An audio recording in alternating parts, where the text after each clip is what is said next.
بسم الله الرحمن الرحيم الحمد لله رب العالمين والصلاة والسلام على رسول الله وعلى آله وصحبه أجمعين. One of the key lessons that Hajj reminds us of, that Eid al-Adha reminds us of, is that of sacrifice. If you look at the incredible sacrifices, you could say, of Prophet Ibrahim alayhi salam, the sacrifices of Hajar alayhi salam, the sacrifices of Ismail alayhi salam, you have a number of different stories that relate to this concept of sacrifice. And one of them that ties in specifically, as we know, with Eid al-Adha, and this ties in specifically with where this Eid gets its name in the first place, the Eid of sacrifice, of udhiyah, of qurbani. The sacrifice of Prophet Ibrahim alayhi salam, as well as his son, Prophet Ismail alayhi salam, and Allah mentions this in the Quran in Surah Safat, in Surah 37, in which Prophet Ibrahim alayhi salam, he tells his son Ismail that I've seen in a vision, I've seen in a dream that I need to sacrifice you. So what do you think about this? What's your opinion? And this shows us this story. It shows us that well before this, there was this really solid relationship that the father Ibrahim alayhi salam had with his son Ismail alayhi salam already. There was already that healthy dynamic. There was already that really solid relationship before this.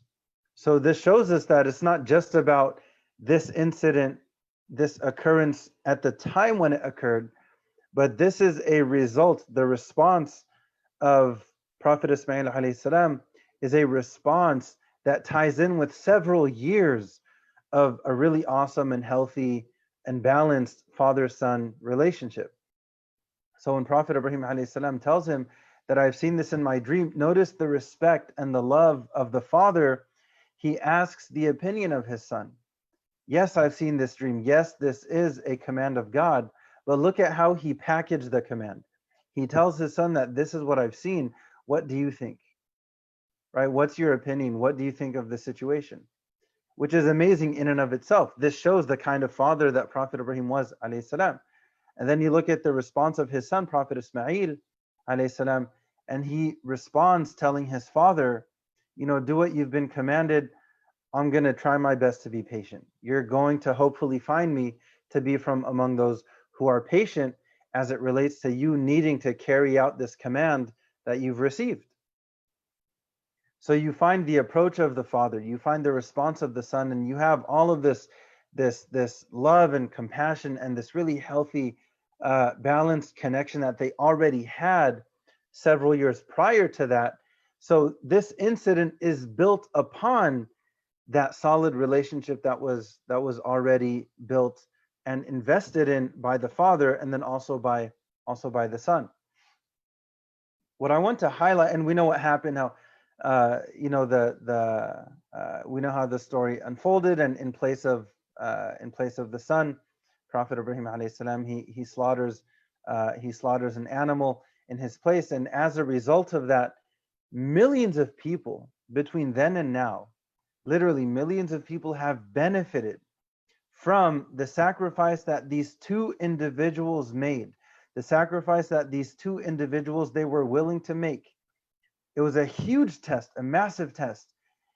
They passed that test. And as a result of these two people passing that test, the father and the son, Abraham and Ishmael, as a result of that, millions of people in need have benefited from that, because this is the only time of the year that they have the opportunity to eat meat. SubhanAllah, so millions of people have benefited from these two people passing that test. Millions of people have benefited physically in terms of the actual animals being slaughtered and then distributed, so on and so forth. That's one angle. Another angle is, think of the millions of people who have benefited from that story symbolically, in terms of trying to make different sacrifices in their lives for the sake of God. It could be one substance or another. It could be alcohol. It could be nicotine, it could be whatever it may be, which is tough. It's a major struggle. It's a major sacrifice for the sake of Allah. But this story reminds us that, you know what, let's try our best, right, as it relates to these different sacrifices. And as we know from our tradition, that if we leave something for the sake of Allah, then Allah will replace it with something better.